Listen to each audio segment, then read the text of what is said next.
Boa noite a todos e a todas. Meu nome é Giancarlo, eu sou defensor público aqui de São Paulo já faz 2 anos e 3 meses, alguma coisa assim. Eu sou aprovado no 6º concurso e eu trabalho na área da infância e juventude em Santo André.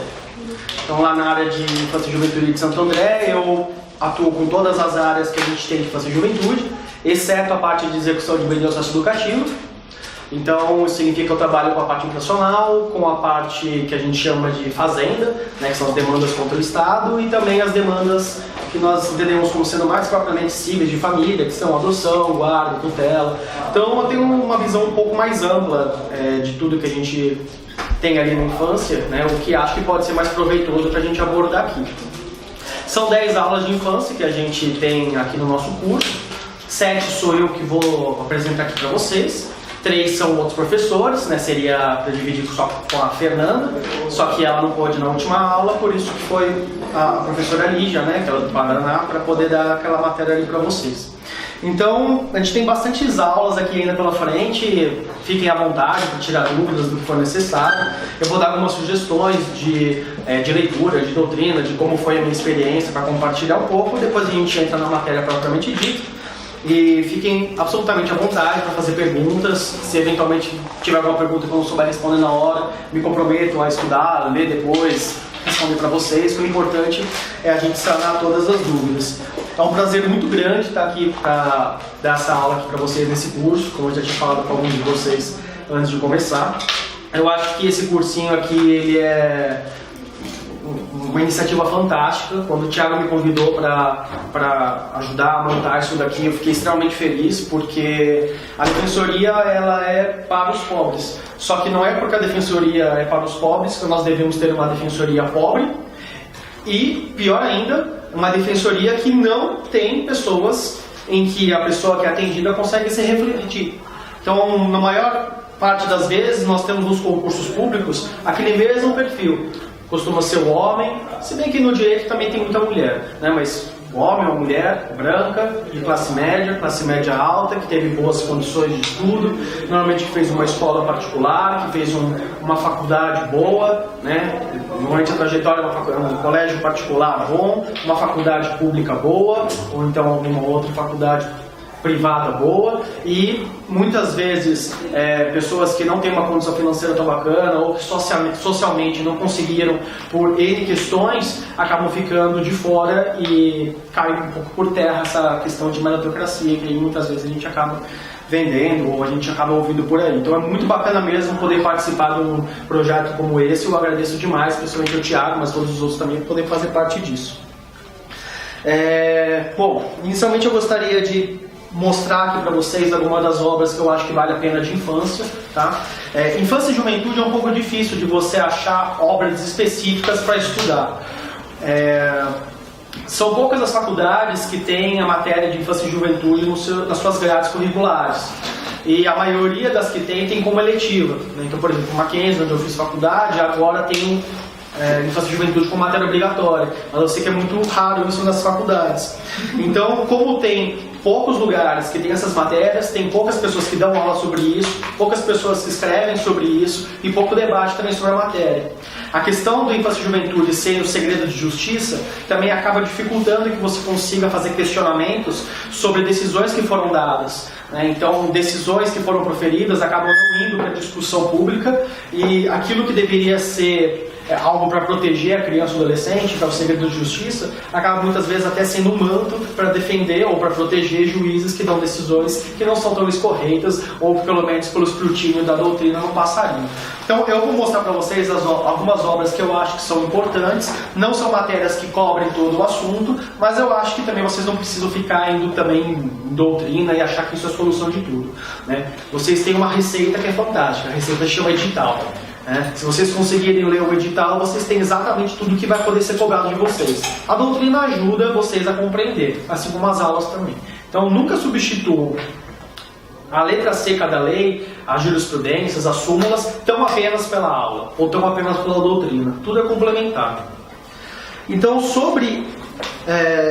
eu acredito que em infância e juventude, que é a área que eu trabalho e a área que eu escolhi para seguir, que é uma área que eu realmente tenho bastante afinidade, Para a defensoria, e isso eu digo tanto para de São Paulo quanto para outros que tem por aqui, fundamentalmente o que você precisa ter em mente é o edital. E por que eu digo isso? Porque a gente diz que infância e juventude não é só o ECA, e isso é verdade. Então, primeira coisa, né? Matéria de ECA, não, matéria de infância e juventude. Mas o ECA é um grande roteiro. Então é a partir do ECA e os núcleos temáticos que nós temos ali que nós vamos pensando em outras leis que acabam complementando. E essas leis, esses dispositivos, portarias que acabam complementando, normalmente eles não são tão extensos. Com algumas exceções, como por exemplo a lei de diretrizes e bases, ou então a lei do SINASE, mas normalmente as outras diretrizes, as outras normas não são tão extensas. Então, se cair alguma pergunta sobre aqueles diplomas, vale muito a pena que vocês tenham lido sobre o assunto. Porque às vezes você lê uma portaria, você lê uma resolução, isso já te garante uma questão a mais na prova. Então, ler bem tudo que tem ali no edital é fundamental. Além do que está no edital, tem mais um ponto que vocês não encontram em lei seca, que também cai bastante, que é a parte histórica.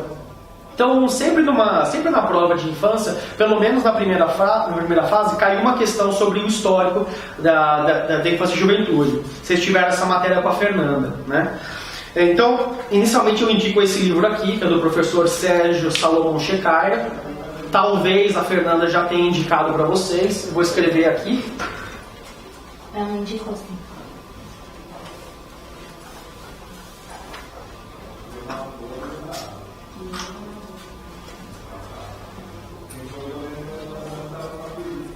O professor Checaira é professor de criminologia, mas esse livro de infância e juventude é muito bom, vale a pena vocês darem uma olhada.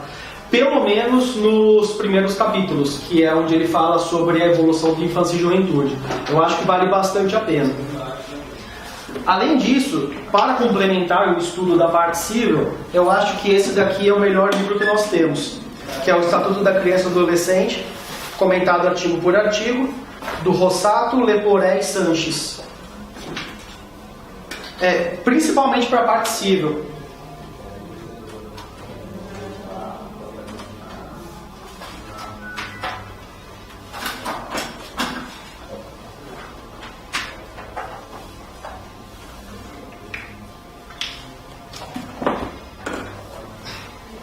Então, se vocês quiserem fazer um estudo exaustivo sobre a matéria, vocês vão ler o edital inteiro, de cabo a rabo.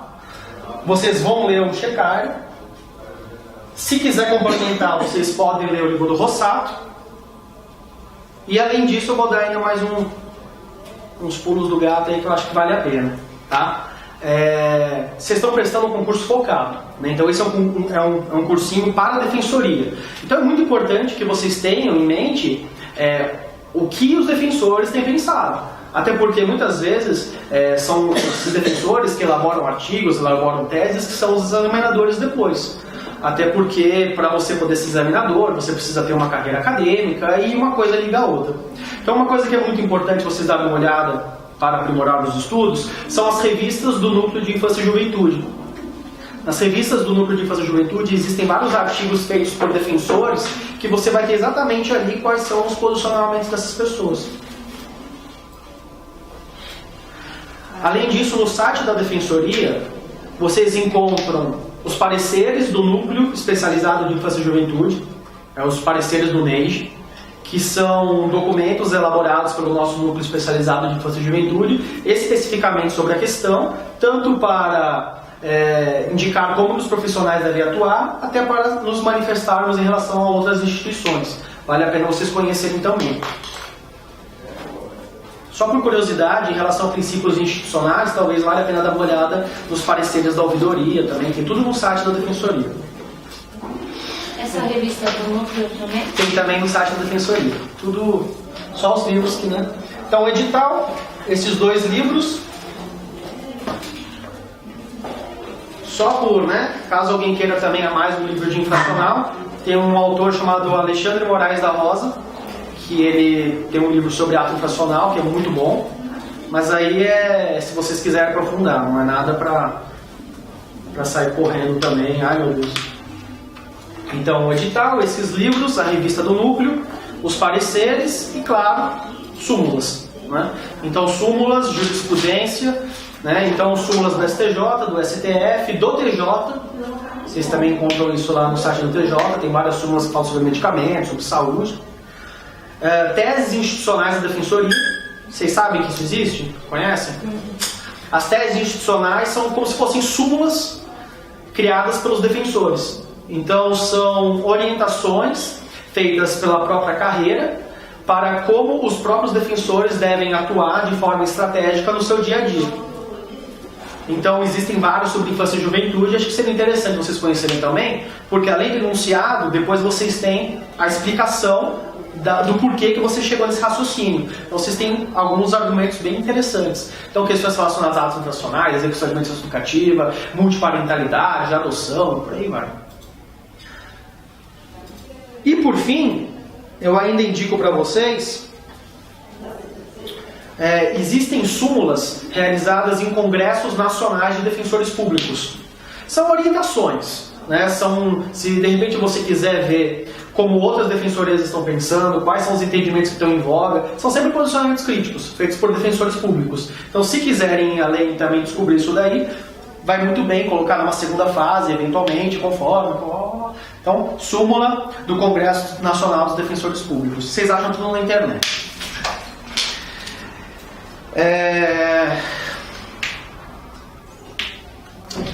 Como eu estava falando com alguns também antes de começar a aula, né, e mais uma das razões pela qual eu acho que esse cursinho é muito importante, é porque nós estamos conseguindo, de uma forma gratuita, com aulas, né, com professores bacanas, de qualidade, que de forma voluntária têm prestado aqui, levar um conhecimento interessante e focado para pessoas de baixa renda, pessoas que não teriam condições de pagar um cursinho.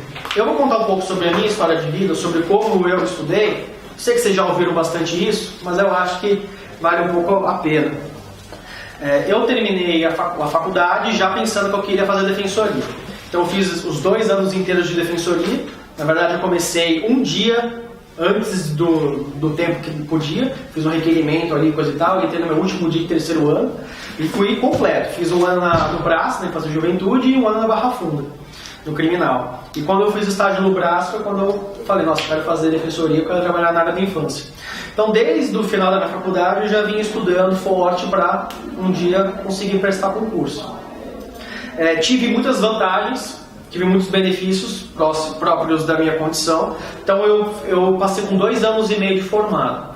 Eu não precisava ainda dos 3 anos para poder prestar. Durante esses 2 anos e meio, 1 ano e meio eu consegui fazer sozinho, sem trabalhar, sem fazer nada, só estudando em casa, 10 horas por dia, às vezes, né? Às vezes eu conseguia render bastante, 10 horas por dia. Outro dia, às vezes, eu não conseguia fazer nada. Ficava na TV, ficava no Facebook, coisa e tal. Mas sempre com mente, olha, tenho que estudar isso, tenho que estudar aquilo, blá, blá, blá. Como eu fazia a divisão das matérias? Eu estudava todas as matérias ao mesmo tempo, né? Eu fazia um cronograma e eu tinha 2 matérias por dia. Então eu dividia, amanhã eu vou estudar 2 matérias. Então, sei lá, vai ser infância e processo civil. À tarde e à noite eu vou estudar as mesmas 2 matérias, só que eu vou inverter a ordem, né? Então, se foi infância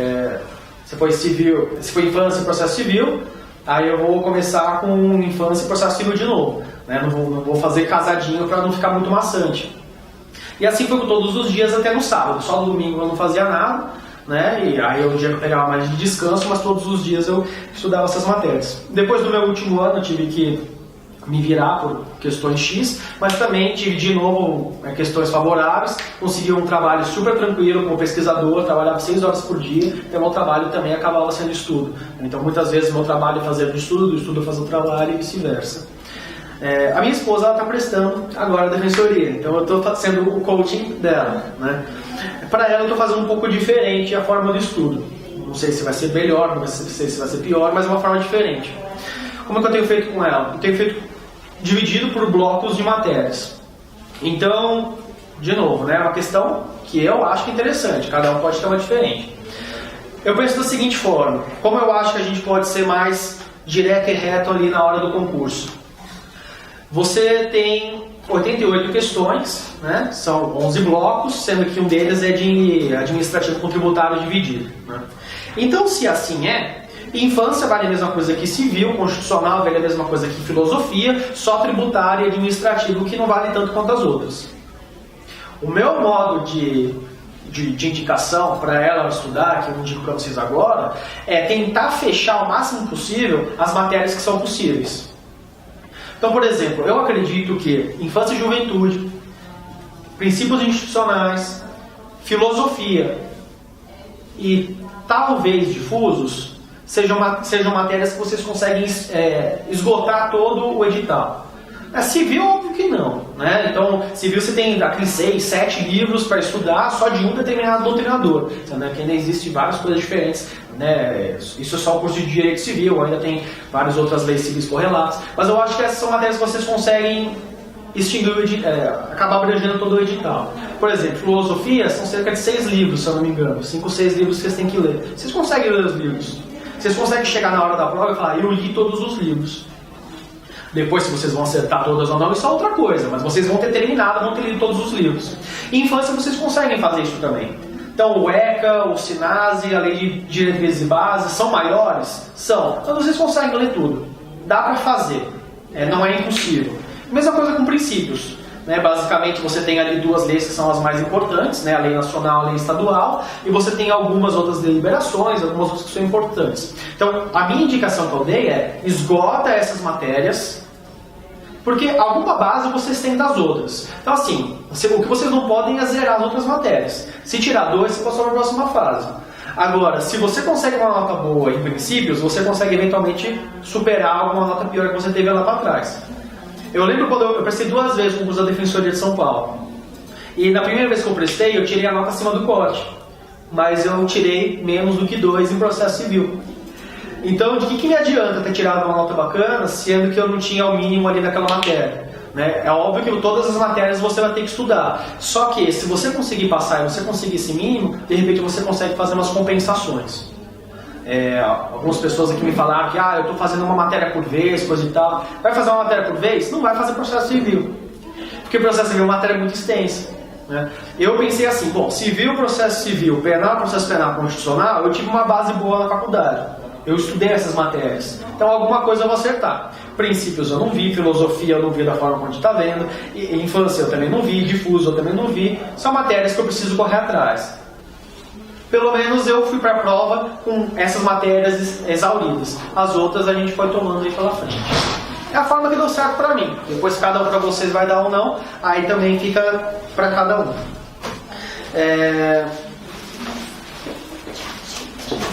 Vocês têm alguma dúvida? Gostaria de saber alguma coisa sobre a trajetória? Mas depois, tá bom, sem problemas. Entrando mais propriamente aqui na matéria que a gente tem para abordar, então até agora o que vocês viram? Vocês viram a evolução dos direitos da infância e juventude, né? Como que antes a criança, adolescente era tratada de forma diferenciada, era que nem um cachorro, né? Aquela história lá da Mariene, né? Todo mundo já contou aqui para vocês. Como teve um período grande que nós tivemos de menorismo, ou seja, de situação irregular da infância e juventude, que a criança e adolescente tinha um tratamento diferenciado em relação aos adultos, mas era uma condição de objeto, né? Era uma relação de sujeito-objeto, onde o juiz se colocava na situação de pai ou de médico, detentor de todo o saber, e que sabia o que era melhor para aquela criança e para aquele adolescente. E depois você teve a vinda da etapa da proteção integral, aqui com a nossa Constituição de 88, com a Convenção Internacional dos Direitos da Criança e com a ECA de 90, que você trouxe essa nova etapa, onde o mais importante é reconhecer a criança e o adolescente como sujeito de direito, e o que deve ser tutelado não é mais a pessoa, mas os seus direitos. Os direitos que devem ser resguardados. Para você não cair naquele mesmo reducionismo de saber o que é melhor para o adolescente, a proteção integral não pode ser mais adolescente, não, tem que ser os seus direitos.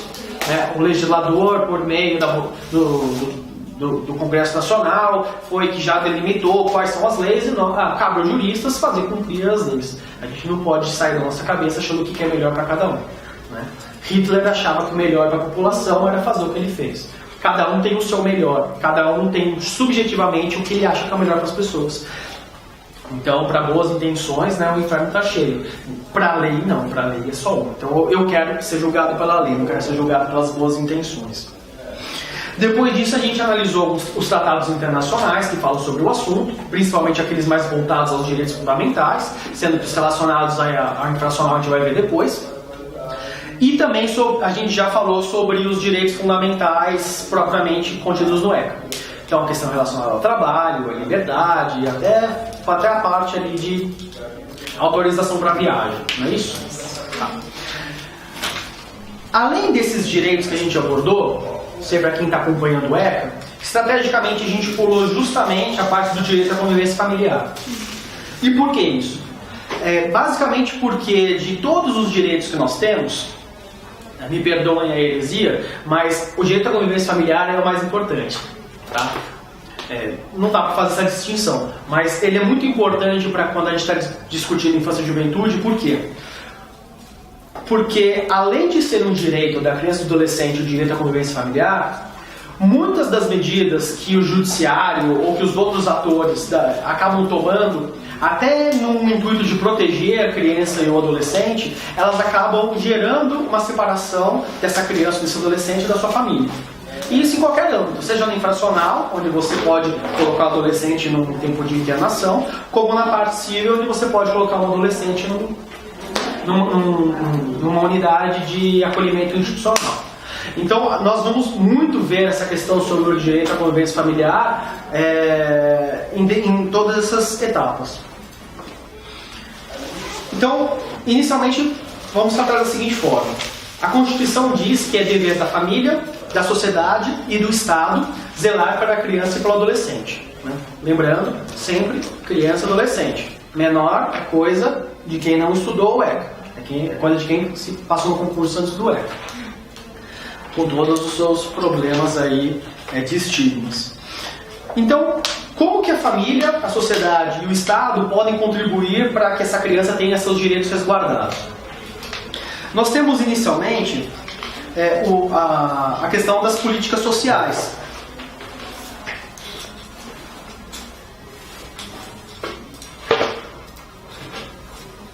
Nós temos as políticas sociais básicas. O que são as políticas sociais básicas? É isso mais ou menos que a gente já tem estudado. É a questão do direito à saúde, do direito à vida, do direito ao trabalho, do direito à educação. São todas essas ofertas que o Estado proporciona de forma gratuita e universal para as pessoas. A política social é a política de oferta de direitos. Mas para além dessa oferta de direitos, nós temos a questão da família. A família é tida como o núcleo central da criança. É onde ela vai crescer, onde ela vai se desenvolver e é onde que ela vai poder melhor exercer a função de condição peculiar de pessoa em desenvolvimento. É ali onde ela vai desabrochar, ela vai aprender as primeiras coisas. Então, no núcleo familiar, você precisa encontrar o aconchego, você precisa encontrar o amparo, você precisa encontrar aquilo que te dê suporte. Se a família não te der as condições necessárias para que você possa progredir, cabe ao Estado intervir para suprir eventual problema, eventual dificuldade que a família teve. Acontece que muito a gente tem visto na área da infância e juventude que num sistema, acho que precisa baixar a câmera talvez, que num sistema capitalista como o nosso, não existem oportunidades iguais para todo mundo. Seja por esforço próprio, seja por oportunidades que surjam para as pessoas, alguém tem condições melhores, alguém tem condições piores. Isso é isso do sistema em que nós vivemos. Não existe lucro se não houver prejuízo. A balança ela nunca vai bater. Para alguém conseguir ganhar, alguém precisa perder. Então nós sempre vamos ter pessoas que vão estar em situação de miserabilidade, em situação de vulnerabilidade. E dentro desse perfil ideal de família que nós temos, né, dessa família conservadora que a gente pode imaginar, essa família patriarcal, hetero e cis normativa, na maioria das vezes com o pai que trabalha, a mãe que fica em casa, que tem condições para colocar a criança numa escola particular, isso não acontece. Nós temos, na verdade, situações muito dinâmicas, muito diferentes. Então, jogar absolutamente todas as necessidades que a criança precisa para a família acaba sendo também um problema. Porque você tira uma responsabilidade que é do Estado e joga absolutamente para pessoas que não tiveram condições de proporcionar aquilo que eles gostariam para os seus filhos. Muito dificilmente a gente vai ver uma situação em que o pai e a mãe entregam a criança lá na unidade de acolhimento porque não querem ter o filho. A gente até tem casos da mãe que não quer, às vezes a mãe foi vítima de um estupro e não sabia que podia fazer o aborto, ou não quis fazer o aborto por N questões e quis entregar a criança. Isso existe, tá? Mas assim, é 5% de tudo que a gente vê. 95% dos casos são crianças que são retiradas de seus pais por N questões. Aí questões relacionadas a maus tratos, a violência, a abuso sexual, mas também muitas questões que não são relacionadas a isso diretamente, mas que são muito relacionadas à pobreza. Então, questões relacionadas a drogadição, a falta de condições de higiene em casa, ou então por ter ido trabalhar e ter deixado as crianças sozinhas em casa, e assim por diante. Então, até por essas questões da dinâmica das famílias, nós temos duas leis, que vale a pena vocês anotarem, que falam sobre os direitos dos familiares, sobre o planejamento familiar. Então, a Lei 9.263,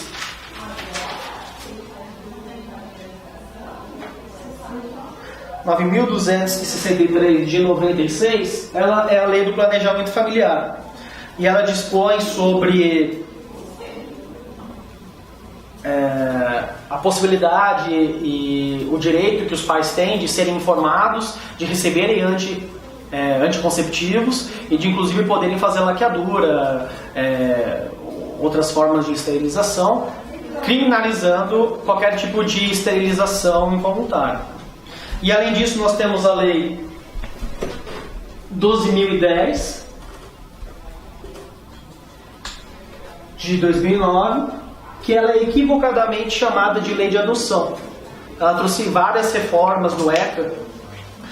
E por que equivocadamente? Porque, na verdade, essa lei ela trata sobretudo sobre a convivência familiar, trazendo inclusive a questão de que todas as formas possíveis de reintegrar a criança ao seu núcleo familiar e fortalecê-lo é sempre preferível a qualquer outro tipo de intervenção, como por exemplo afastamento da família ou colocação em famílias substitutas. Aliás, o direito à convivência familiar, que está previsto na Constituição, lá no artigo 227, ele também é originário de outras questões relacionadas ao direito de visitas. É direito da criança e do adolescente ser criada dentro do seu núcleo familiar, ainda quando os pais estejam eventualmente afastados por razões X, como é o caso de prisão.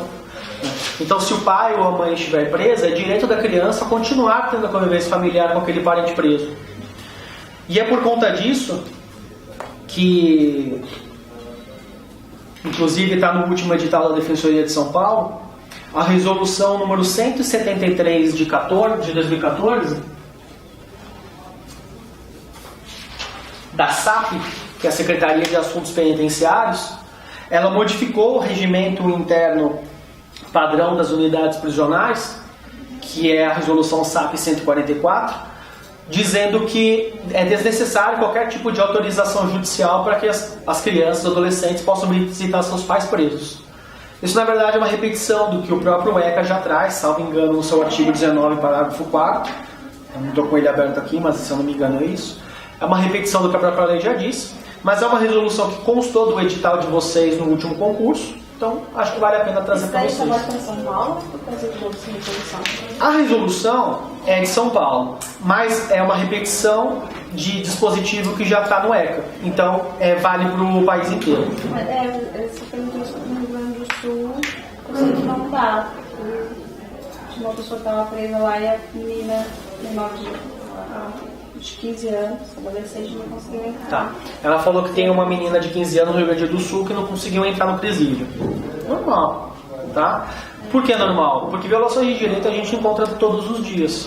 Principalmente quando você fala sobre sistema penitenciário e também quando você fala sobre criança e adolescente. Então é normal que você tenha tido uma violação de direitos ali. Só que o ECA coloca ali direitinho, salvo engano, no artigo 19, parágrafo 4, que é direito da criança visitar o seu pai preso, independentemente de autorização judicial.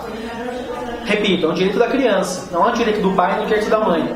O direito à convivência familiar é um direito da criança. Então, dos seus filhos? Claro, é o conceptário do direito ao planejamento familiar e a convivência familiar também do pai e da mãe de terem seu filho junto a si.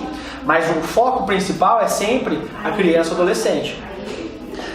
Esse princípio da prioridade absoluta, infelizmente, ele tem sido algumas vezes distorcido para poder voltar naquele intuito menorista que a gente tinha falado antes. Como assim? Então, o que é o melhor interesse da criança?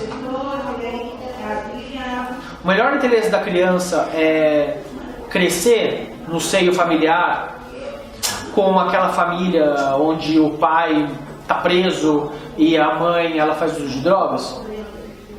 Melhor ainda, o pai está preso e a mãe não faz uso de drogas, mas a mãe é pobre. Ela mora numa zona de periferia, faz um colégio público. Em compensação, tem um casal que quer adotar eles.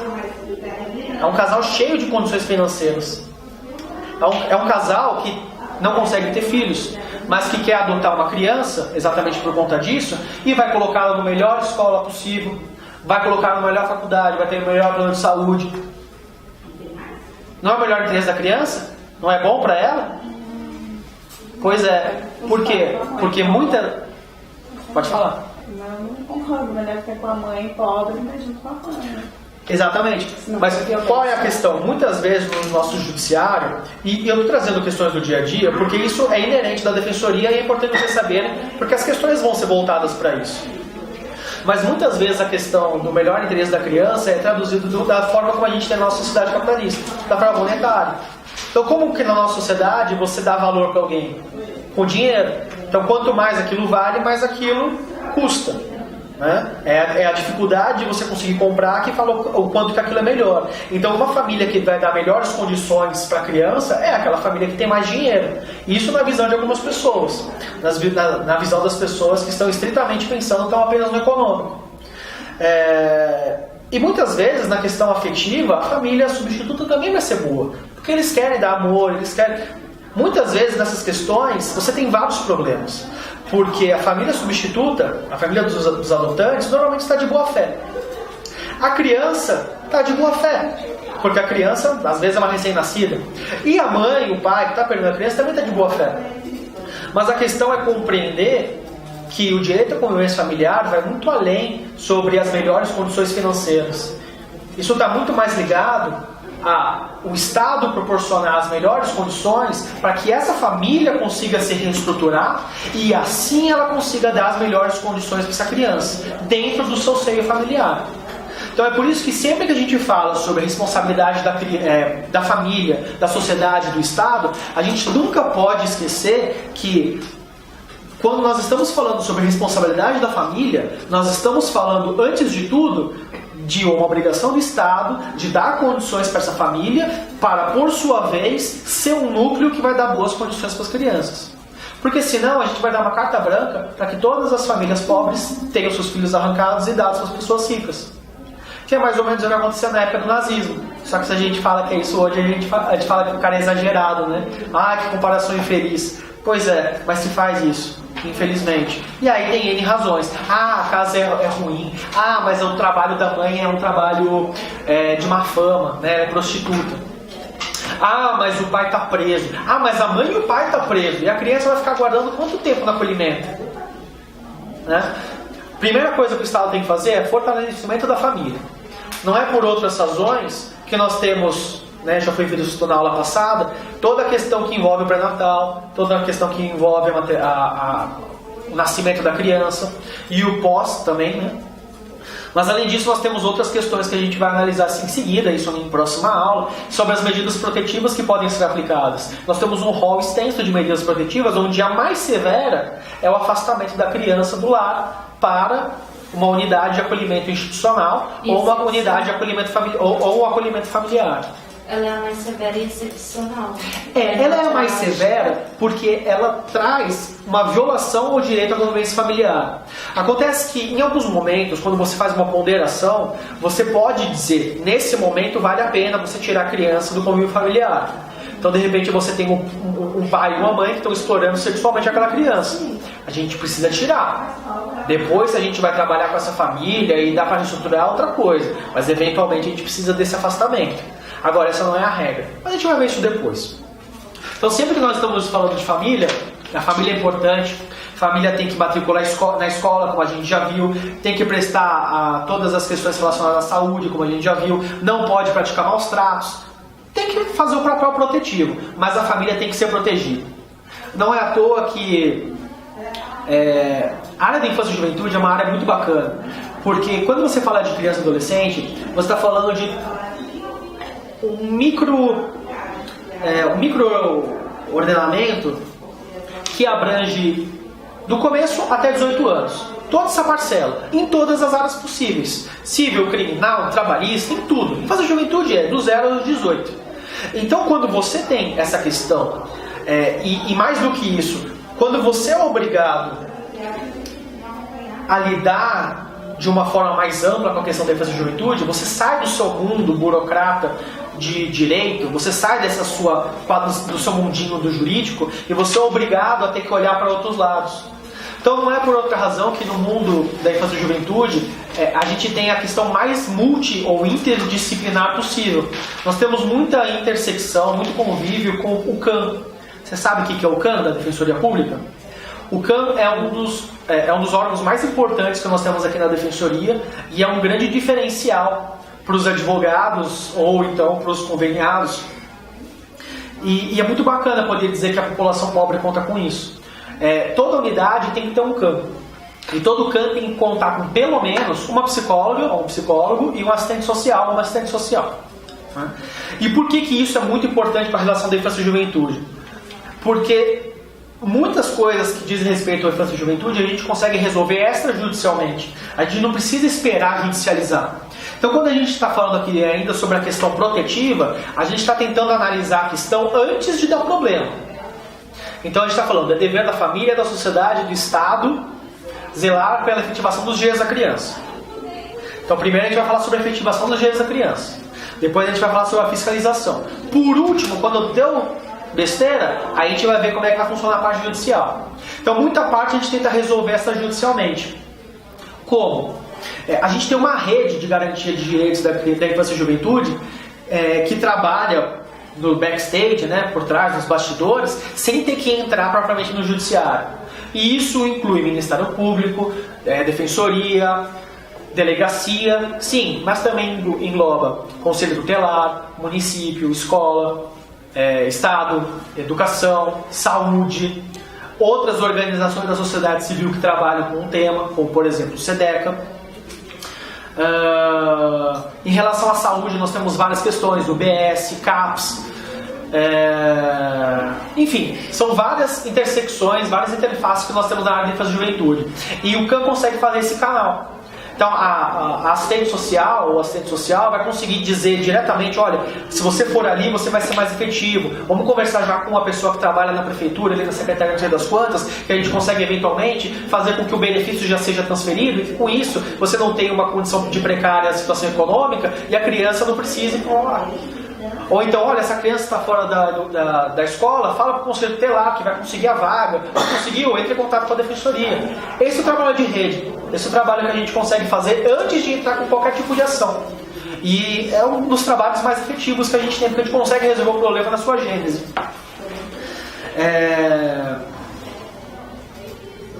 Então, quando a gente fala sobre infância e juventude, a gente fala muito sobre assistência social. A gente fala sobre psicologia também, só que a assistência social, ela proporciona direitos. E quando ela proporciona direitos, a gente consegue inclusive judicializar isso depois. Então, a assistência social é uma matéria muito relevante para a gente. E a principal lei da assistência social, que é o LOAS, a Lei Orgânica da Assistência Social, ela traz como um de seus princípios a matricialidade. E o que é o princípio da matricialidade? É justamente essa questão do fortalecimento da família. O princípio da matricialidade tem por base de que a família é o centro e o núcleo onde a criança ela se forma. É nesse local onde ela vai começar a se desenvolver. Então, se é nesse local que ela vai ter como início do seu desenvolvimento, é esse local que tem que ser protegido inicialmente da melhor forma possível. Porque se a família não for valorizada, se a família não for protegida, tudo depois vai por água abaixo. E outro princípio também da assistência social, isso já não está no LOAS, isso está no PNAS. PNAS, eu sempre me esqueço a sigla, não é plano, acho que é Programa Nacional da Assistência Social. Depois eu acho que é política, depois eu checo, mas acho que é Política Nacional de Assistência Social. Também está no edital de vocês, e ela traz que a visão que a assistência social tem que ter em relação à família é exatamente não a entendendo como tão somente um modelo, tão somente um modelo conservador que nós teríamos de pai, mãe e filhos. Então seria essa multiplicidade que a Maria Berenice traz na sua obra de Direito das Famílias, que é composto tão somente por uma pessoa, ou então por casais homossexuais, ou então por nenhum pai, então somente a criança e seu avô, ou criança e sua tia, por essa multiplicidade. O ECA traz, logo no começo, nos seus primeiros artigos, a definição sobre o que é família. Então ele explica que a família natural é a família composta pelos pais e seus descendentes, ou só um dos pais e seu descendente. Então é o pai e o filho, a mãe e o filho. Isso é família natural. A família extensa seria, para além da família natural, abranger todos aqueles familiares próximos que mantêm uma relação de afinidade e afetividade com a criança. E aí você pode colocar tia, avó, tia-avó e toda essa turma aí também. E por terceiro, a família substituta, que é efetivamente a colocação dessa criança numa família que não é a sua família de origem. Então a família natural, a família extensa, ela recebe também o nome família de origem. A família de origem engloba a família natural e a família extensa. Porque a família de onde ela veio, a família de origem. Se eventualmente ela tiver que ser colocada em outro lugar, ela vai ser colocada por 3 modalidades. Ou por guarda, ou por tutela, ou por adoção. A gente vai ver melhor depois em outras aulas como é que funciona cada uma delas. Mas por que a família substituta? Porque você está tirando da família anterior e colocando numa nova. Ah, mas em direito de família, você pode passar a guarda do pai para a mãe. É verdade, mas não é esse tipo de guarda que a gente está falando na infância e juventude. Né? A infância e juventude, ela tem as suas próprias regras de competência. Então, quando você for ver ali no ECA, você vai ver que o que vai diferenciar se um caso pertence à vara da infância e juventude ou à vara de família. O ECA vai trazer 2 rols. Vai trazer um rol taxativo e vai trazer um rol que vai depender de uma condição. Depois a gente pode ver isso melhor também, mas só para ficar assim por cima, o rol taxativo seriam algumas hipóteses que sempre seriam na área da infância e juventude, como por exemplo atos infracionais, sempre é da infância e juventude, e adoção. Adoção de criança e adolescente sempre é da infância e juventude. Outros que precisam de um requisito além seriam situações que você poderia ter na vara da família, só que você está numa situação em que a criança teve seus direitos violados ou está em risco de tê-los violados, como por exemplo a ação de guarda. A guarda, em regra, não é uma situação de vara de infância e juventude, é situação de família. Então, se está discutindo ali entre o pai e a mãe, presume-se que a criança está com seus direitos atendidos, porque ali está tendo uma disputa entre pai e mãe, os dois têm um poder familiar, os dois estão pensando no melhor interesse da criança. Na infância e juventude, você pode entrar com ação de guarda, só que só quando você tiver uma situação de risco ou de lesão a direitos. E normalmente isso ocorre quando você já tem eventualmente uma ação de medida protetiva. Então vamos supor, uma criança que foi acolhida no acolhimento institucional, e aí uma avó quer entrar com a guarda dessa criança. Ela entra por dependência. Depois a gente vai falar melhor sobre isso. Estou só jogando porque depois a gente lembra e aí a gente vai reforçando. Tá? Não precisa também se prender muito a essas questões. Muito se fala sobre os direitos da família e também muito se fala sobre os direitos do Estado. Pouco se fala sobre os direitos da sociedade. Até porque numa sociedade eminentemente egoísta como é a nossa, pouco se fala sobre as relações que nós temos uns com os outros. Essas obrigações que a sociedade ela tem para com a criança e com o adolescente, normalmente são voltadas para os particulares. Então, são voltadas para as empresas, para os fornecedores de produtos e serviços, que algumas dessas coisas a gente viu também já na aula passada. Então, é o dever daquela pessoa que faz espetáculos, shows, teatros, cinemas, de expor a classificação etária, né, a sugestão ali de assistir. É a lei que determina que o empregador não pode contratar menos de 14 anos, né? Criança ou adolescente com menos de 14 anos, ou 14, 16, sem ser em período de jovem aprendiz. Ou questões relacionadas a viajar, né? Então são questões que são muito relacionadas aos terceiros, aos comerciantes, não vender determinados produtos para pessoas com menos de 18 anos, ou então se for vender alguma coisa vai ter que ter aquela publicidade ostensiva. Normalmente se entende isso quando você fala sobre os deveres da sociedade. E aí cabe a gente também ver os direitos do Estado. Quando você está falando a respeito disso daí, é o que dá para entender que o senhor bateu muito a respeito dessa proteção, sempre referente à família. Então, quer dizer, uma política que não engloba tanto a família, não dá para fazer uma proteção integral se não fizer esse conjunto todo. Essa é a ideia. Qual é o seu nome? Anival. O Anival falou agora, estou explicando para o pessoal de casa, né? Talvez não consiga ouvir, que se você não proteger a família, você não consegue dar uma proteção integral para a criança. Perfeito. É o princípio da matricialidade. Não daria para desassociar essa ideia. Vou proteger a criança, porque se eu proteger só a criança, eu deixo de proteger justamente. Só que, infelizmente, muitas vezes é esse o pensamento que nós temos. Eu não vou generalizar, porque toda generalização é errada.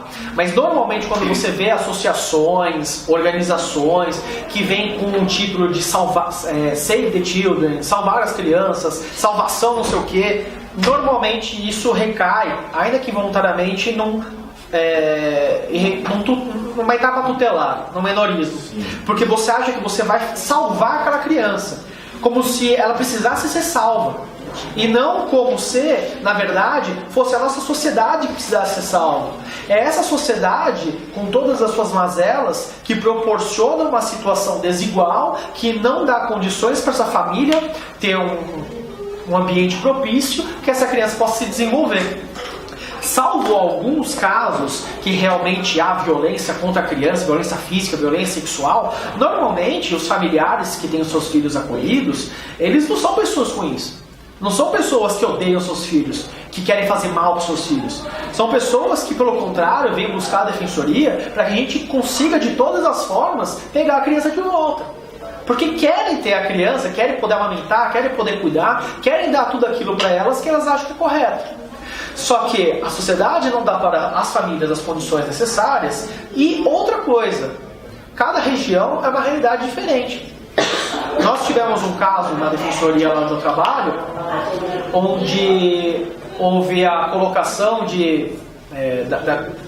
da criança, de uma mulher, no acolhimento institucional, e essa mulher era do Haiti, e ela veio recentemente para cá. Não falava o português, não compreendia a nossa cultura, não entendia o que estava acontecendo. Ninguém conseguiu explicar adequadamente para ela. Não vou dizer que é por má vontade, mas é por desconhecimento, né? A pessoa conhece o idioma. Ela ficou de luto 2 semanas achando que a filha tinha morrido. Até descobrir que ela tinha ido para um lugar. Na terra dela, eles comiam terra com açúcar. Era isso que muitas vezes você comia em situações de extrema pobreza. Como que você vai explicar para uma pessoa que tem que ter um fogão, que tem que fazer a comida assim, assim, assado? A gente conseguiu fazer o desacolhimento, foi um desacolhimento bem rápido no final das contas, 6, 7 meses acolhido. Isso é rápido, infelizmente. Mas devolveu, acabou abrangendo ela dentro da rede, ela conseguiu ter uma colaboração bacana, a gente conseguiu arranjar intérprete. Mas olha como o Estado é deficitário. Nós conseguimos intérprete para o crioulo, que é a língua que ela falava lá no Haiti. No Haiti você fala francês e crioulo, né? As classes é muito estratificado. Mais baixas falam crioulo e as mais altas falam francês. Ela falava só crioulo. E a gente foi descobrindo, e esse é o papel do defensor, é não ficar preso só no direito, é ir atrás e tentar descobrir o que está por detrás. E a sociedade do Haiti ela é muito estratificada e ela é muito machista. E o primeiro intérprete que conseguiram para ela, pois, né, Santo André é a quinta maior cidade do estado, não é pequena, mas também não é grande, como São Paulo. Conseguiram achar um homem. Até a gente conseguir sacar que ela não estava se sentindo confortável com esse homem, demorou um tempo. E aí, né, ela não conseguiu se sentir confortável, aí conseguimos achar uma outra pessoa que também falava crioulo, que também era do Haiti, totalmente voluntário, que conseguiu fazer ali de intérprete. Mas olha só, voluntarismo. Né? A gente precisa de uma coisa totalmente voluntária para poder fazer uma política pública. Não é assim que o Estado tem que funcionar. O Estado tem que dar condições básicas para o desenvolvimento. Nesse caso, a gente conseguiu, porque uma abençoada ali, né, uma enfermeira ali, voluntariamente, se candidatou para fazer esse papel. Mas se não fosse isso, o Estado não teria nem tido meios para a gente conseguir informar para ela o que estava acontecendo. Então sim, como eu falei, é um dos princípios da assistência social, da matricialidade. E quando nós falamos sobre política de atendimento, quando vocês forem estudar no ECA, vocês vão ver que tem um capítulo só sobre política de atendimento. Política de atendimento está voltada aos deveres do Estado. Então, quais são os deveres do Estado? Os deveres do Estado são a oferta dos... Né? Bom, é a política de atendimento. E a política de atendimento, ela se divide em 4 eixos. O primeiro é de políticas sociais básicas, que é esse que a gente abordou agora a exaustão, que é a oferta de lazer, de educação, cultura, profissionalização e por aí vai. É a oferta dos direitos que a Constituição, o ECA e todos os outros diplomas já dizem que tem que ter. O segundo eixo é a política de assistência social. A gente vai falar bastante sobre isso hoje.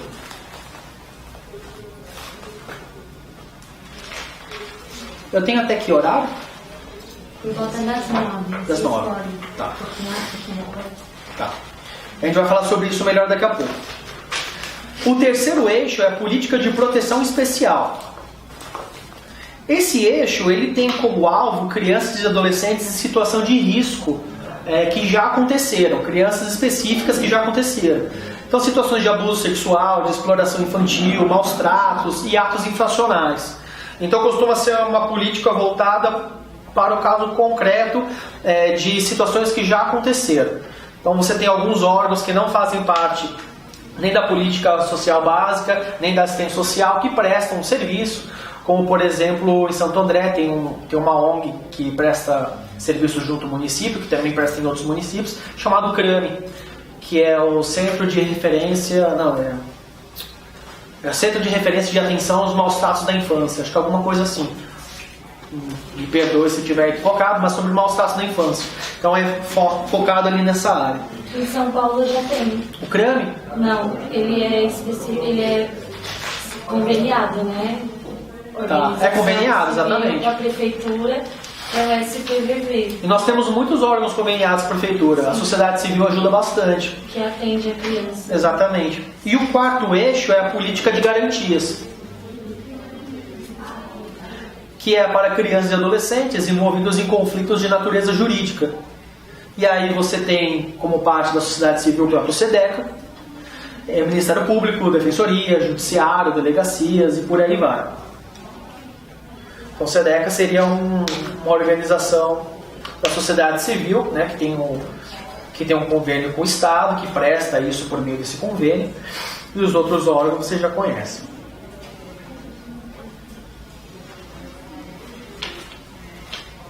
Então, política de atendimento social básica, a gente já abordou, são os direitos a serem ofertados.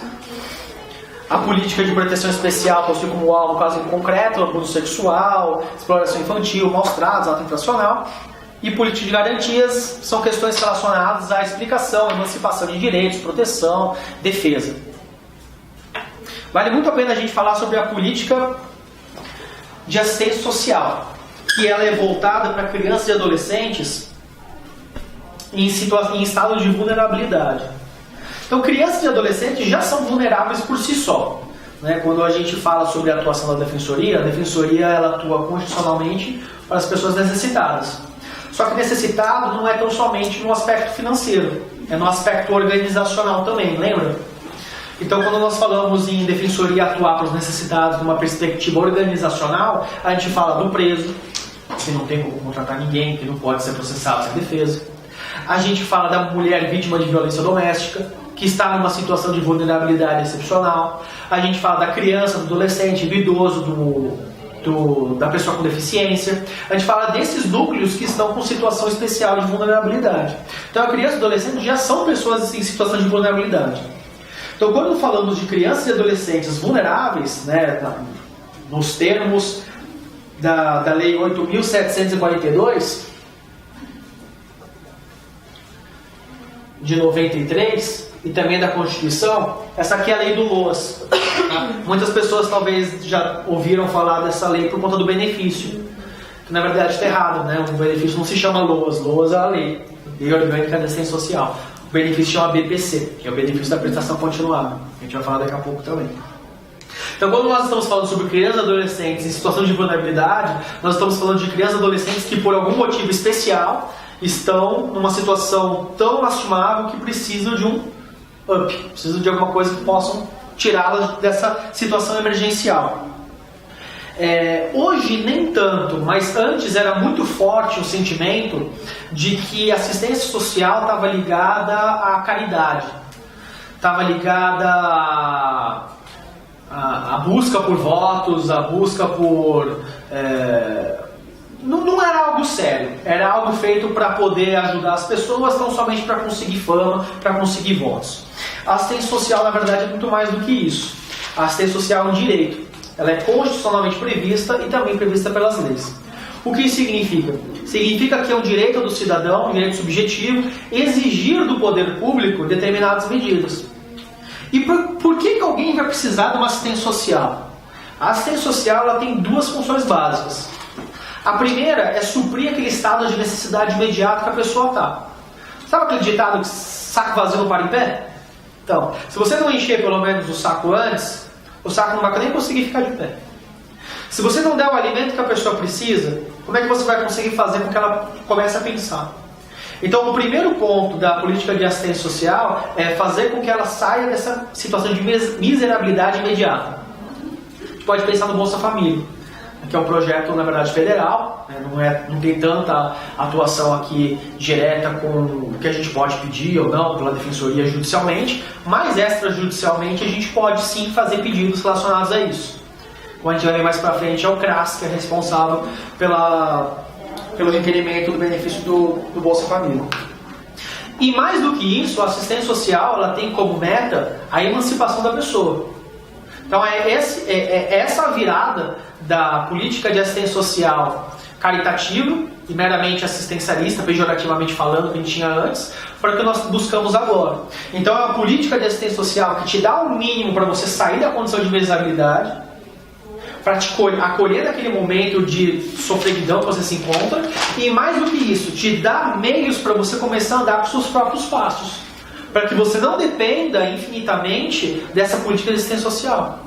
Que você dependa depois das políticas sociais básicas. Aí tudo bem, porque são seus direitos. O direito todo mundo ali tem que, né, tem que ofertar mesmo.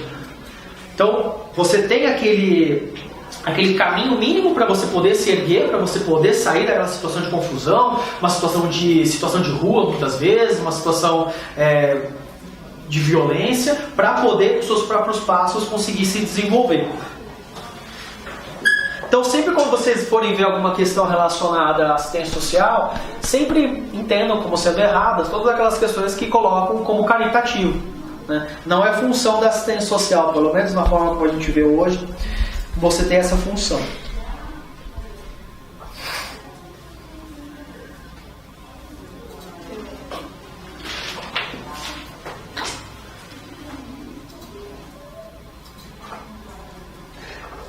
A política de assistência social, ela tem 3 objetivos básicos. Tudo isso que eu estou colocando está na Lei do LOAS. Tá? Como eu falei, na infância e juventude, leiam todos os diplomas, resumam a letra C cada lei. Eu estou vindo aqui para trazer o que é mais importante e dar o caminho das pedras. Então são 3 objetivos fundamentais da política de assistência social. Primeiro é a proteção social. São muitos nomes parecidos, né? Isso acaba confundindo um pouco. Mas o primeiro objetivo é a proteção social. O que é isso? É a garantia da vida. A palavra-chave aqui é redução de danos. É a prevenção da incidência de riscos. Especialmente a família, a maternidade, a infância e a adolescência, além de amparo às crianças e aos adolescentes carentes. Promoção de integração ao mercado de trabalho, habilitação e reabilitação de ciência, e a garantia de benefício de um salário mínimo mensal, que é o BPC, benefício da prestação continuada. É um benefício mensal que a pessoa vai ter se ela comprovar alguns requisitos que a gente vai ver mais pra frente. Então, proteção social é você fazer redução de danos, garantir o mínimo possível que a pessoa precisa para ela poder ter uma condição mínima. É o que normalmente a gente entende por assistência social. O segundo objetivo é a vigilância socioassistencial. Ou seja, além do Estado, por meio da sua política de assistência social, ter que zelar pela proteção social das pessoas e dar ali o benefício que ela precisa, tirar ela de uma situação concreta de vulnerabilidade, dar aquela atenção especial, o Estado tem que sair da sua zona de conforto, o Estado tem que sair do seu gabinete e tem que ir até o bairro onde a pessoa está localizada para poder fazer um mapeamento naquela região. Para quê? Para poder verificar qual é o grau de risco que aquela família, ou aquela criança, ou aquela pessoa, porque a política de assistência social não é só para criança, né? Mas é para ver qual é a situação de risco que aquela comunidade possui. E para que serve esse estudo? Para você posteriormente poder elaborar índices, poder fazer estudos e com esses estudos poder fazer projetos de novas políticas para poder naquele território criar novas situações para eliminar essas situações de risco.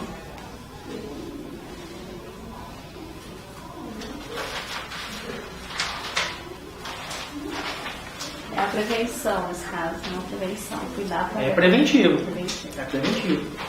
E por fim nós temos a defesa de direitos, o terceiro objetivo da política de assistência social. E essa defesa de direitos, ela visa garantir o pleno acesso aos direitos no conjunto das provisões socioassistenciais. As ações da assistência social elas devem ser contínuas, independente da troca de governo, financiadas pelo poder público. A lei é bonita, né? Linda. E essa defesa de direitos ela se divide em 3 eixos. E normalmente quando cai questões de assistência social, esses eixos são cobrados. Que é a proteção básica, a proteção especial de média complexidade e a proteção especial de alta complexidade.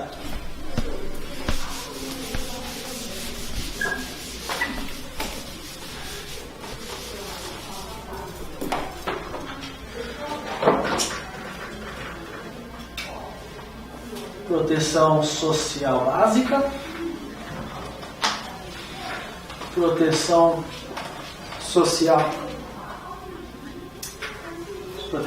não. Proteção básica, proteção especial de média complexidade e proteção especial de alta complexidade.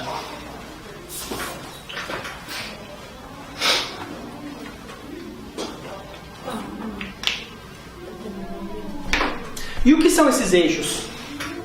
Como que esses eixos se operacionam dentro do objetivo de defesa de direitos da política de assistência social? A política básica é um conjunto de serviços, programas, projetos e benefícios que se prestam a prevenir situações de vulnerabilidade. Prevenir situações de risco pessoal. Por meio do desenvolvimento de potencialidades e aquisições e do fortalecimento de vínculos familiares e comunitários. Isso que eu estou dando para vocês, basicamente, é a Lei do LOAS e o Plano Nacional de Assistência Social. Então, o PNAS, que está ali no edital de vocês, ele é enorme, grande pra caramba. Então, já estou dando mais ou menos o que é relevante aqui. Então, a proteção básica é a forma que o Estado tem, dentro da assistência social, de prevenir situações de vulnerabilidade, prevenir situações de risco. Professor, pode cair portaria específica de uma... Só se tiver no edital. De um município? Então, se não tiver... Se não tiver no edital, fica tranquilo. Tá bom? O edital é o limite do que eles podem pedir para você. Se pedir além do que está no edital, aí você entra com a ação. Ninguém vai fazer isso. Porque aqui na cidade de São Paulo tem uma portaria que fala sobre... Não se preocupe. Ele diferencia esses... O básico, o médio, complexidade e alta. Será que não é a portaria do PNAS? Ela é municipal. Tá, então não Porque deve eu ser. trabalho num serviço conveniado de média complexidade. Legal. Então vamos ver, vamos caminhando. Mas eu acho que eu vou abordar o que você está falando dentro dessa portaria. Porque é algo que é maior. Talvez a portaria esteja só regulamentando uma Talvez situação. ela esteja só repetindo o que... Bem provável. E a proteção social básica, ela visa evitar essas situações de risco, essas situações de vulnerabilidade. E muitas vezes a vulnerabilidade ela acontece realmente por situações de pobreza. É a moradia que ela está em cima do córrego, é a casa que desabou, é o terreno que é a casa que foi construída num terreno público e que vai ser todo mundo desapropriado. Infelizmente, muitas questões são decorrentes da pobreza e também da fragilização dos vínculos. Então, cabe à proteção básica fazer o fortalecimento desses vínculos familiares e também evitar que as pessoas tenham problemas em decorrência das baixas condições financeiras. Então, tudo que vocês puderem imaginar que tem a ver com proteção, que é a palavrinha-chave que vocês têm que ver aqui, vocês têm que já pensar, isso aqui é proteção social básica.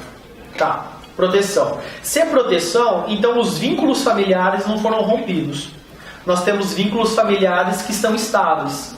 A família, bem ou mal, está ali mantida, mas está com problemas que podem ser acentuados. Então, nessa situação, nós temos um equipamento que se chama CRAS. É o Centro de Referência de Assistência Social. Esse é o equipamento referência para proteção básica.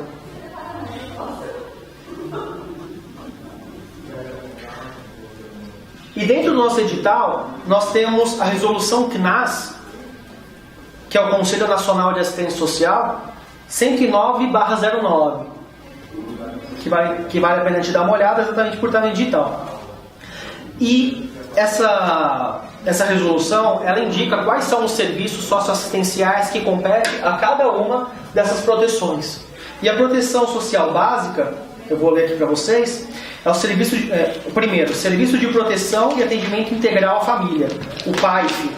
Ele serve para fortalecer vínculos. Então, se eventualmente você estiver numa situação, questões familiares não muito bem resolvidas, você pode ir atrás do CRAS para tentar resolver por meio desse programa. É uma possibilidade que o Estado te dá.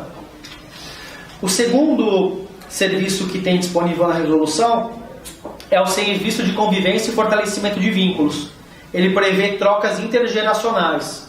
Então, aproximação de crianças junto com idosos.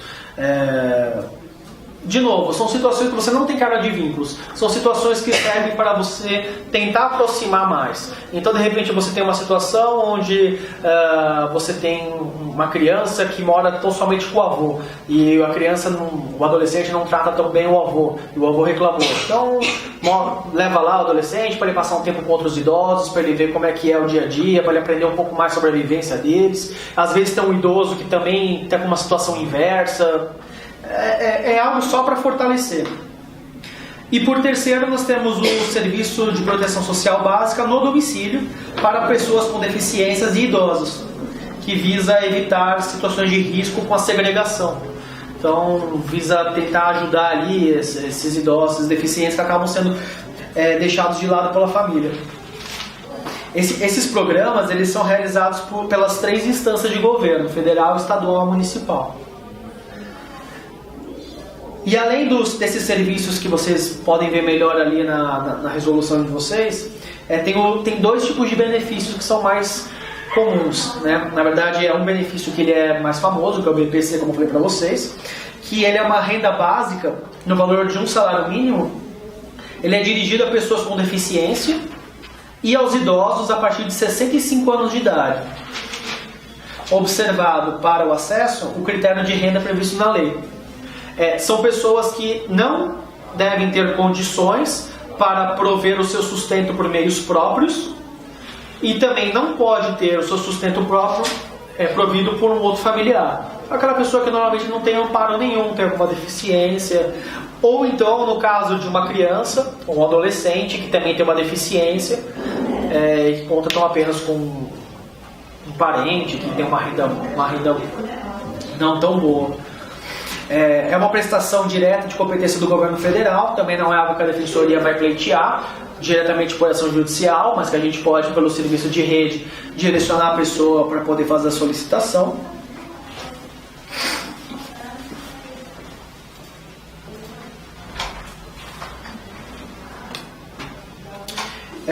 E aí tem algumas questões específicas para você conseguir o BPC que já caíram na prova da defensoria.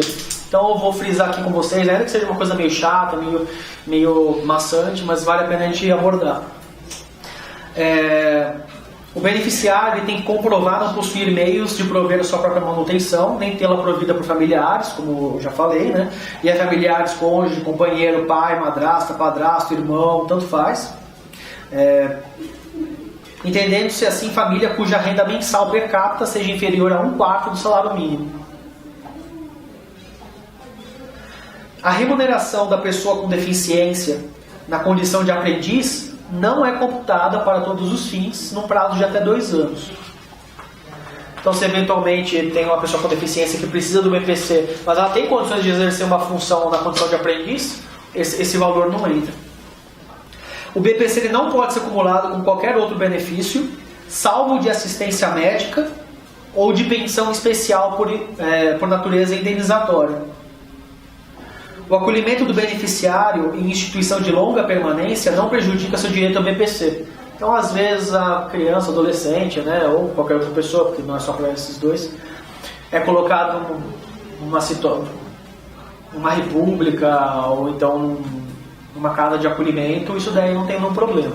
Então, o adolescente que eventualmente for acolhido e colocado no acolhimento institucional, os tutores deles, né, os encarregados da organização podem fazer o pedido sem nenhum problema, apesar dele estar dentro de uma casa que tem condições, porque na verdade esse dinheiro seria para ele, não para os seus tutores. A condição do BPC tem que ser revista a cada 2 anos e o desenvolvimento de atividades não remuneradas de habilitação e reabilitação, entre outras, não constitui motivo de suspensão ou cessação do benefício. A cessação do benefício à pessoa com deficiência não impede que ela possa tentar pegar o benefício depois de novo, desde que ele comprove depois que ele tenha direito preenchido os requisitos. Esse benefício ele não supre, ele não visa equalizar uma situação de deficiência do salário mínimo.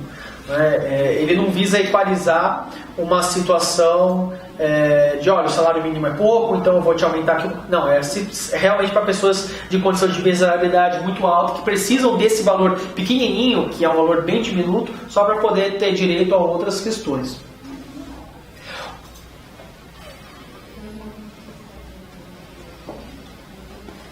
E o CRAS é o grande responsável por isso, né? Então, se a pessoa ela tiver uma necessidade, se ela tiver que ter qualquer acesso a qualquer um desses serviços ou a um desses benefícios, ela vai atrás do CRAS, que é o CRAS que vai fazer as solicitações ou fazer os encaminhamentos. Eu falei que eram 2 benefícios, o primeiro era o BPC, o segundo, na verdade não é um segundo, mas há uma segunda possibilidade de concessão de benefícios, que serão benefícios inominados, né, que aí seriam concedidos de município para município, de acordo com a regulamentação interna. Não é algo que a lei do LOAS já traz, nem a Constituição, né, o LOAS, a Constituição traz só o BPC, mas que cada município pode estipular um benefício específico caso entenda que seja necessário. Essa é a proteção básica. Ela sempre se preocupa com a proteção, com evitar que haja situações de risco, evitar situações de vulnerabilidade, evitar situações de desmantelamento familiar. A proteção especial de média complexidade, a proteção especial se divide em média complexidade e alta complexidade. O que é a proteção especial? A proteção especial é quando você já teve rompimento de vínculos. Infelizmente, a proteção social básica ela já não deu certo. Então, se a proteção social básica já não deu certo, você vai precisar de uma proteção especial, focada, especializada. E essa atuação ela pode ser ou de uma complexidade média, né, já não é básica como a outra, ou de uma complexidade mais intensa. Então, as palavras-chave que piscam aí quando a gente fala desse assunto é violação de direitos, rompimento de vínculos familiares,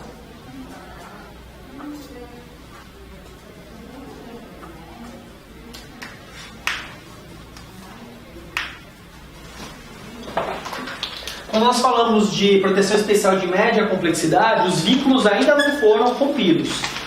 Alta complexidade, os vínculos já foram. O equipamento que cuida do fornecimento dos serviços, que diz respeito à proteção especial, é o CREAS. CREAS é o Centro de Referência Especial e Assistência Social.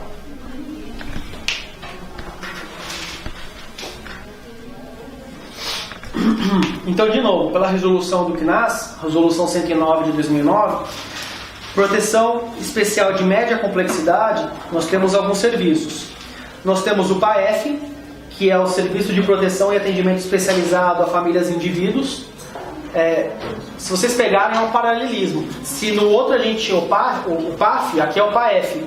Então, na verdade, a função ela é bem parecida. É lidar com relações conflituosas entre pais, filhos, né, situação intergeracional. Só que aqui você está sendo especializado. Aqui você já tem uma situação de violência, aqui você já tem uma situação de vulnerabilidade, de exclusão social.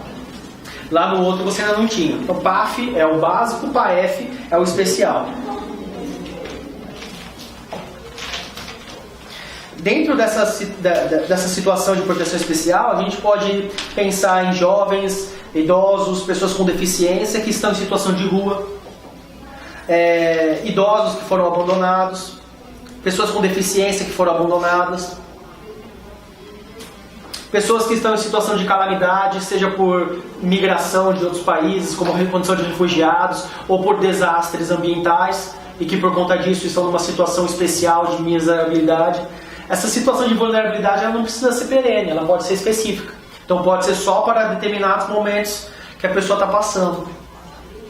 Então, esses serviços eles se prestam à reestruturação e fortalecimento do grupo familiar, para que ele possa de novo se auto-organizar e sair dessa condição de vulnerabilidade que já foi gerada. Então o primeiro serviço é o serviço do PAEF, Serviço de Proteção de Atendimento Especializado a Famílias e Indivíduos.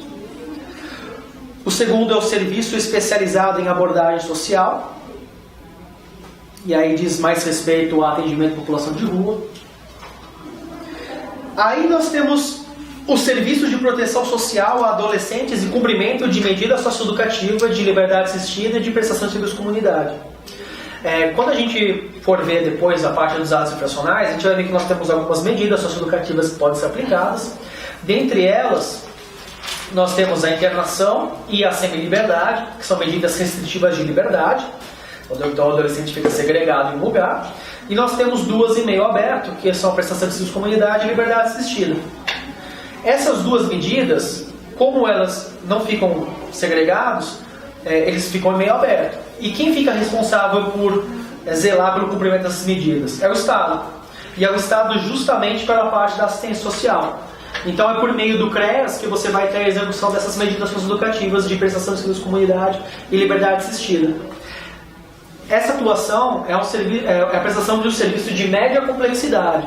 Por quê? Porque você teve violação de direitos, a pessoa está tendo a sua liberdade restrita de alguma forma, ainda que ela não está segregada, mas se ela não cumprir aquilo, ela vai ter uma consequência negativa. Então teve um problema, só que os laços familiares não foram rompidos. Da mesma forma anterior, né, especializada em abordagem social. Não é porque a família está na rua que os laços estão rompidos.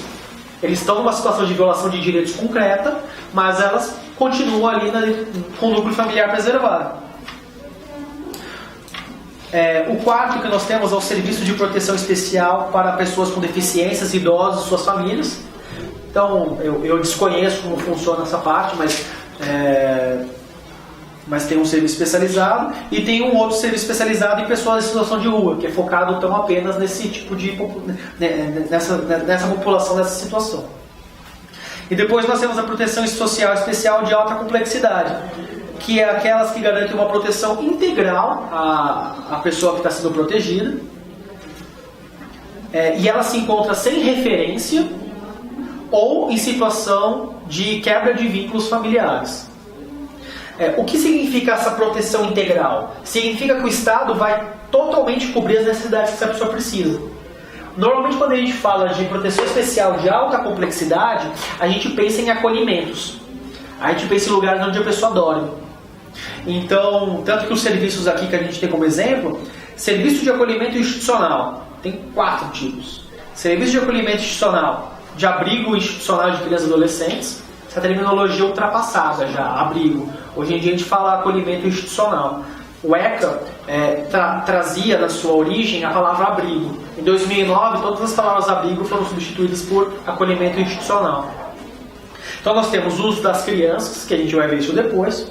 Nós temos o casa-lar, casa de passagem, residência inclusiva. A residência inclusiva costuma ser aquela casa em que ficam pessoas com deficiência que estão abandonadas. Casa-lar, se eu não me engano, são pessoas idosas.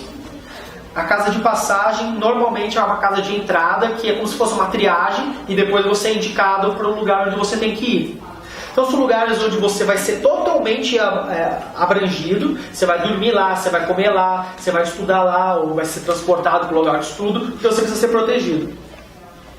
Você tem o serviço de acolhimento em república, o serviço de acolhimento em família acolhedora e o serviço de proteção em situações de calamidade pública e emergencial. Então, o serviço de proteção em calamidade pública e emergencial está tudo destruído, a pessoa não tem referência familiar nenhuma, não tem onde morar, é o caso típico do desastre absoluto.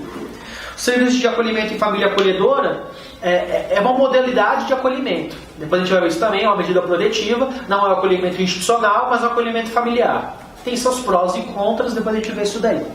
E o serviço de acolhimento em república, eu também não tenho isso na ponta da língua, mas se eu não me engano diz respeito a adolescentes que saíram de acolhimentos institucionais e não teriam para onde ir, seria um local de transição. Então vamos imaginar que a gente tem um adolescente que está no acolhimento institucional e ele completou os 18 anos, ele vai ser chutado. Então para não chutar assim, não conseguiu, né, emancipá-lo, então ele fica uns meses ali até que ele possa efetivamente sair. Seria mais ou menos isso, se eu não me engano.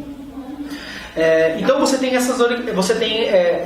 esses serviços que podem ser prestados. A proteção básica, que é por meio do CRAS, que ela visa evitar que você tenha situações de risco, de vulnerabilidade. Quando não dá certo, você pode ir para a proteção especial, que ela é de média ou alta. A média já teve violação de direitos, mas ainda não teve rompimento de vínculos familiares. E a alta teve rompimento de vínculos familiares, que é quando você está separado, está no outro local. Outra espécie de afastamento também, totalmente, né, de ficar no local separado, você pode pensar nas mulheres vítimas de violência doméstica. Aí eu já não sei se está necessariamente vinculado à assistência social, até porque a gente está mais voltado. Tá? Aqui na cidade de São Paulo. Em Santo André também está, mas é que eu não sei se pela lei. O de média complexidade são serviços de atendimento que seria como o CRAMI. A pessoa sofreu violência e precisa de um apoio para reconstruir e se estruturar. E o de alta complexidade seriam os abrigos sigilosos, isso, legal. De acolhida para a mulher. Tudo que você tira a pessoa do seu convívio familiar, você coloca na alta complexidade. E Através do CREAS. Do CREAS. Aí você pode pensar, então aqui deve ser, que nem você falou, a semiliberdade e a internação dos adolescentes, né? Não. Aqui você não coloca no CREAS. Não é por quê? Porque na defensoria... em São Paulo você tem vínculo com organizações especiais. Por exemplo, aqui nós temos a Fundação Casa. A Fundação Casa, ela é uma organização que tem vinculação, ela tem atuação específica para o recebimento de adolescentes em cumprimento de medida de internação. Da mesma forma, a Semiliberdade tem a sua organização que faz esse papel. Então, não é o Estado diretamente que cumpre esse papel. É uma organização à parte, que ela tem a vinculação com o Estado de São Paulo, né? Porque toda essa atuação aqui, quando a gente está falando de CRAS, de CREAS, a gente está falando de município. Todo município tem que ter um CRAS, todo município tem que ter um CREAS. A questão de Fundação Casa, a questão de semiliberdade, ela é diretamente com o Estado. Então, as medidas em meio aberto, elas são prestadas pelo município. As medidas em meio fechado são prestadas pelo Estado. Mas também isso daí a gente pode ver depois, melhor. Bom, diretrizes da política de atendimento. Como que se dá toda essa articulação dessa política que é feita? Bom, primeira coisa é a palavra que eu já usei, de forma articulada. Aqui o principal é, sempre, vamos trabalhar com rede. Nós sempre temos que ter comunicação, porque a vulnerabilidade, ela nunca vem sozinha, ela sempre está ligada com vários fatores. Então você tem uma questão de saúde, você pode ter uma questão de moradia, você pode ter uma questão... Porque saúde e moradia pode estar muito ligado. Então você mora num local que é um terreno público. Esse terreno, por ser público, ele não é destinado para as pessoas morarem, então não tem um saneamento adequado. Saneamento é saúde. Quando você tem um problema de saúde, talvez você tenha outros tipos de problema. Então você sempre tem que ter uma interlocução com todos os setores.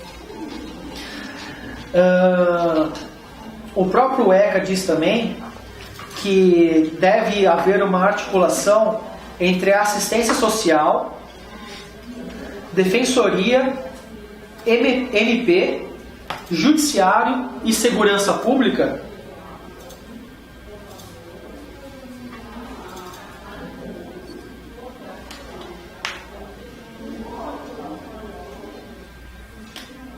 Só um minutinho.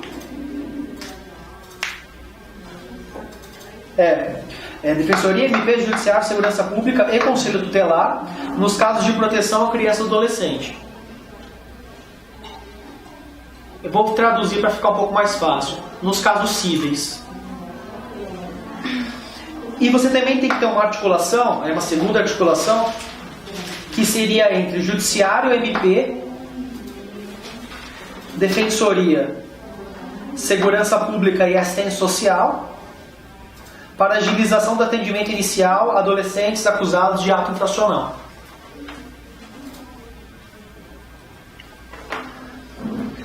Assim, como eu falei para vocês, né? Normalmente quando a gente está estudando o processo, né, é o prazo. Quando a gente está estudando direito penal, isso acontece. Aqui a gente fala muito sobre questão de política. Então, pode parecer um pouco abstrato na hora que a gente está falando, mas são normas que são destinadas para o município, para o Estado, para eles se articularem e para eles poderem fazer da melhor forma possível para o atendimento de crianças e adolescentes.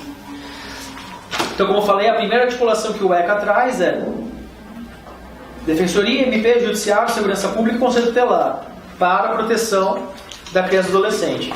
E para a parte dos atos infracionais, Judiciário, MP, Defensoria, Segurança Pública e Assistência Social. Por que Assistência Social? Por conta disso daqui. Prestação de serviço à comunidade e a liberdade assistida, que o CREAS que presta. Então, primeiro vetor, articulação. Segundo vetor, descentralização. É a municipalização do atendimento. Tem que jogar isso para os municípios. Por quê? Porque é o município que está na ponta. É o município que consegue capilarizar e entrar ali onde a pessoa mora. É o município que consegue cumprir com aquela sua tarefa que eu tinha dito de vigilância socioassistencial. De ir lá no local e mapear e de ver como é que está a situação. É pelo município que a pessoa consegue ir mais facilmente e pedir o seu benefício, saber quais são os serviços que tem disponíveis para poder melhorar a situação dela. Apesar disso, ainda assim, os três entes eles são solidários entre si em eventual responsabilidade. Então não é porque você tem uma municipalização do serviço que você não pode eventualmente exigir dos três entes se for necessário. O terceiro vetor que a gente pode indicar é o da participação. Participação popular dos diversos segmentos da sociedade nas políticas públicas voltadas para a infância e juventude. Como que o povo, como é que a população pode participar? Primeiro é pelos conselhos de infância e juventude que nós temos, conselhos de criança e adolescente. Nós temos um conselho para cada ente. Nós temos o conselho nacional, o conselho estadual e o conselho municipal. O conselho estadual é o CONANDA.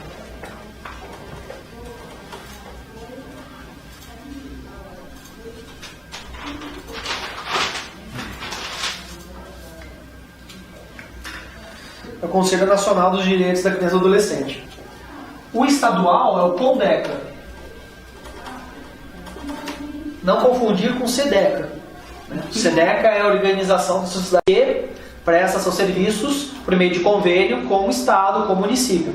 O CONDECA é o Conselho Estadual dos Direitos da Criança e do Adolescente. E o Conselho Municipal é o CMDCA. Esse é o único que a sigla realmente faz direitinho ali o sentido. O CONANDA é federal. O CONANDA é federal, o CONDECA é estadual e o CMDCA é o estadual. Conselho Municipal dos Direitos da Criança e do Adolescente. Os outros, eles, na verdade, formam uma palavra a mais, né? Conselho Nacional dos Direitos da Criança e do Adolescente. Conselho... Fica meio esquisito. CMDCA fica direitinho. E aí cada um desses conselhos, ele tem a sua forma de atuação. A sociedade civil participa desses conselhos de forma paritária com o governo. Então, se metade desses conselhos é composta por pessoas do governo, metade tem que ser por pessoas da sociedade civil. Depois, se esses conselhos funcionam bem ou não funcionam bem, é outra coisa. Porque, poxa, né, quantas pessoas sabem que esses conselhos existem? Muitas pessoas, na verdade, são vinculadas a partidos. Então, muitas vezes você tem pessoas da sociedade civil que são vinculadas a pessoas do governo. Mas esse é um outro ponto.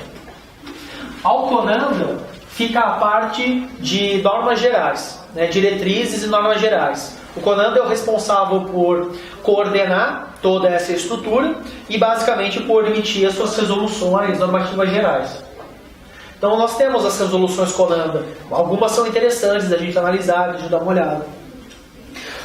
O CONDECA e o CMDCA, eles são já mais voltados para a atuação, principalmente o CMDCA. O CMDCA, pelo ECA, tem várias funções diretas de atuação, inclusive relacionadas ao conceito tutelar, isso aí a gente vai ver melhor depois. Como que a gente está de tempo? Já são 9. Então, vamos dar um tempo.